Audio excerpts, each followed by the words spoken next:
अस्सलाम वालेकुम। Mohammad Asaf Khan, assistant education officer, आज जो है एक नई वीडियो के साथ आपके सामने हाज़िर हैं। आज जो है हम पढ़ेंगे केमिस्ट्री के बारे में। इससे पहले हम जो है वो हम पढ़ चुके हैं बायोलॉजी के बारे में। आज का जो टॉपिक हमारा है वो केमिस्ट्री गैस 2023 है।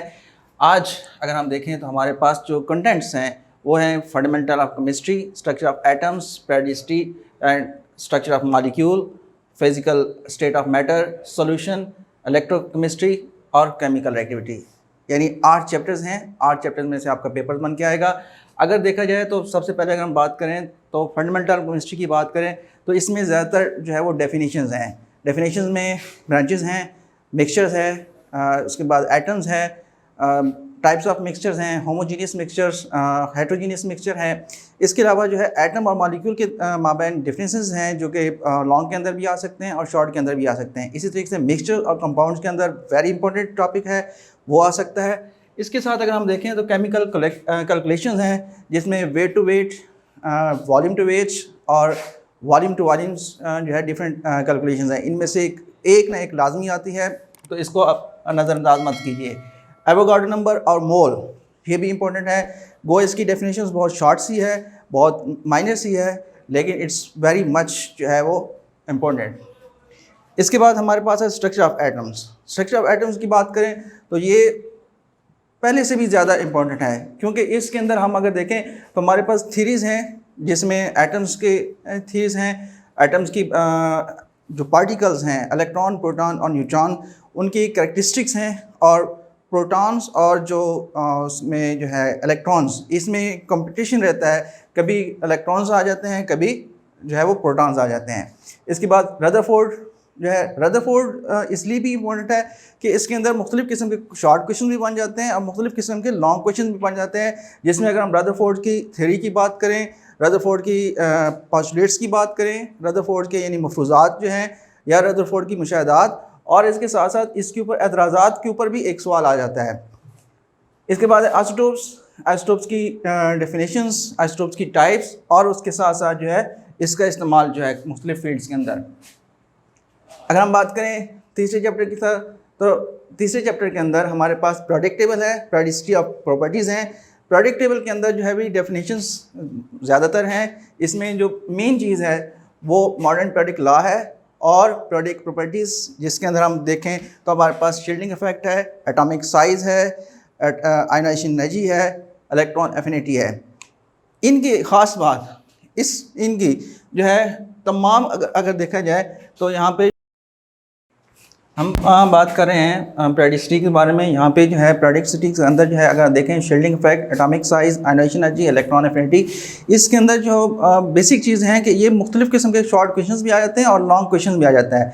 शॉर्ट क्वेश्चंस इस हवाले से कि एक तो इसकी डेफिनेशंस हैं, यानी व्हाट इज़ आयनाइजेशन एनर्जी, या आप यूँ कह सकते हैं कि आयनाइजेशन एनर्जी क्या है, या एक आयनाइजेशन एनर्जी, पहली आयनाइजेशन एनर्जी, दूसरी आयनाइजेशन एनर्जी मुख्तलिफ क्यों हैं। और इससे इसके दूसरा सवाल यह है कि जो है आप यूँ भी कह सकते हैं कि प्रोडक्ट टेबल्स के अंदर जो है इनका रुझान क्या है। अब यहाँ पे एक चीज़ ज़हन नशीं कर लें, क्वेश्चंस को यहाँ पे रीड आउट बहुत केयरफुली कीजिएगा कि वो पूछ क्या रहा है। क्या वो प्रोडक्ट टेबल के अंदर पूछ रहा है या प्रोडक्ट टेबल के पीरियड्स या ग्रुप्स के अंदर पूछ रहा है। तो ये चीज़ जो है, अगर तो वो प्रोडक्ट टेबल पूछ रहा है तो आपने ग्रुप्स के अंदर रुझान और पीरियड के अंदर रुझान दोनों लिखने होंगे।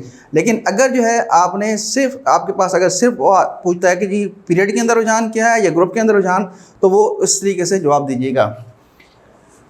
इसके बाद अगला जो आप है हमारे पास वो है स्ट्रक्चर ऑफ मॉलिक्यूल्स।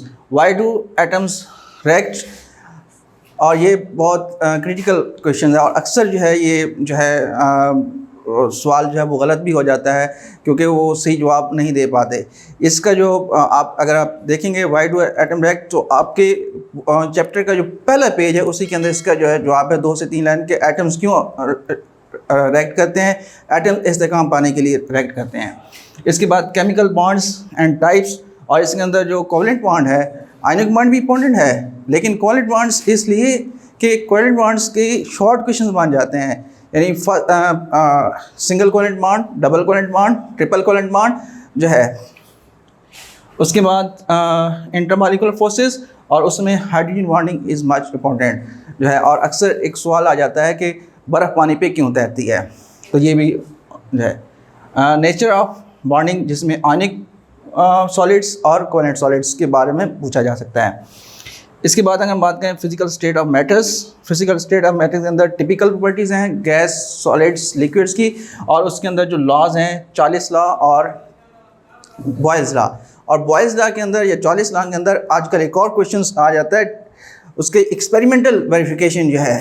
और यहाँ पर भी बच्चे गलती कर जाते हैं कि कभी जो अगर वो पूछा जाता है एक्सपेरिमेंटल वेरिफिकेशन पूछी जाती है तो बच्चे जस्ट उसका पहला हिस्सा लिख देते हैं, हालांकि लिखना उसका दूसरा हिस्सा होता है। इसके बाद टाइप्स ऑफ सॉलिड्स हैं। एलोट्रॉपी, एलोट्रॉपी के अंदर 2-3 डेफिनेशन हैं, जिसमें ट्रांजिशन टेम्परेचर है और उसके बाद जो है एलोट्रॉपी है। एलोट्रॉपी क्यों होती है, उसकी वजूहत क्या हैं, या कौन से एलिमेंट्स जो है वो एलोट्रॉपी कर सकते हैं, ये 2 रीज़न्स होती हैं उसकी। इसके बाद सॉल्यूशंस, सॉल्यूशन के अंदर जो 2 मेन टॉपिक्स हैं, जिसमें एक जो है टाइप्स ऑफ सॉल्यूशन है, उसके बाद comparison of solution, suspension and collider.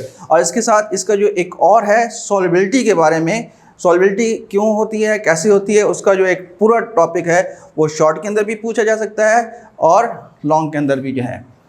Electrochemistry, electrochemistry के अंदर अगेन डेफिनेशंस की भरमार है, यानी आपके सामने जो है डेफिनेशंस ही ज़्यादा होती हैं, लेकिन उन डेफिनेशंस के अंदर भी क्रिटिकल्स हैं। जैसे एक सबसे एक इम्पॉर्टेंट जो है वो MCQ भी बन जाता है, और जो है शॉर्ट के अंदर भी जो है एक जो इम्पोर्टेंट चीज़ है कि पूछा जाता है टाइप्स ऑफ इलेक्ट्रोलाइट्स जो है।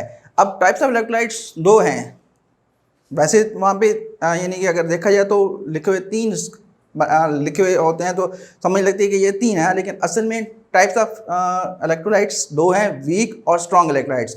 जो नॉन इलेक्ट्रोलाइट है वो तो है ही इलेक्ट्रोलाइट नहीं, तो फिर उसको जो है वो, लेकिन अक्सर बच्चे यहाँ पे टाइप्स ऑफ इलेक्ट्रोलाइट के अंदर 3 का ऑप्शन क्लिक करते हैं, जो कि गलत है। 2 का ये MCQs भी आ जाता है, ये शॉर्ट क्वेश्चंस भी पूछा जाता है। इसके अंदर जो बेसिक सेल हैं, इलेक्ट्रोकेमिकल सेल्स हैं, जिसमें गैल्वानिक सेल है, नेल्सन सेल है, उसकी वर्किंग है, उसकी डायग्राम है। अगर आपका सवाल आता है नेल्सन सेल या किसी भी सेल का, तो उसमें आपको डायग्राम्स जो है वो लाजमी बनानी होती है। इसमें हाफ सेल की डेफिनेशन आ सकती हैं, क्वेश्चंस डेफिनेशंस, और इसकी प्रिवेंशन जो है, यानी शॉर्ट के अंदर डेफिनेशन आ सकती है, वैसे इसका क्वेश्चंस का पूरा अमल जो है वो आ सकता है उसके अंदर जो है। केमिकल प्रॉपर्टीज़, मेटल्स की खुसियात, नॉन मेटल्स की खुसियात, और उसके बाद जो है नोबल मेटल्स क्या हैं, नोबल मेटल्स की खुसियात, उसमें से जो है गोल्ड, प्लैटिनियम या सिल्वर, ये 3 हैं, और तीनों में से कोई एक अक्सर आ जाती है। इसके बाद जो है अगर हम इसके अंदर देखें तो सिग्निफिकेंस ऑफ नॉन मेटल्स और हैलोजेंस की रिएक्शंस के बारे में पूछा जा सकता है। उम्मीद है कि आज का लेक्चर आपके लिए फ़ायदेमंद होगा। अल्लाह हाफिज़।